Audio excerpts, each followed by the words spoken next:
every day. Every day is a battle to stay sober. Christina Akers is on the right side of the tracks for the first time in a long time. I would not get up for work in time. I would make it into late. If not, I wouldn't make it in at all. There were times I was drunk on the job and got sent home. She is one of millions of people currently struggling with substance use disorder and struggling to find a job. The stigma of being in recovery is a barrier. So employment really is the key, and employers have to lead the way in that regard. Lakeisha Miller is heading up KTEP, the Kentucky Transformational Employment Program, launching this week. It gives employers the tools necessary to hire and retain people who are in recovery. The first thing we're going to do is have you review or revise your written drug and alcohol policy as a business. Isn't it just easier for these companies to can them and get a new employee in?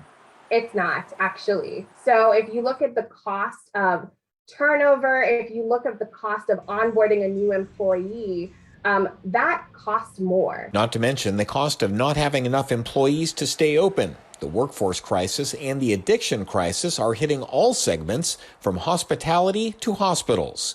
But Christina is willing to work with an employer who will work with her. And thousands of more people like Christina are likely going to be helped by this new program. People like Wade Campbell, who is finding himself climbing out of a very dark place.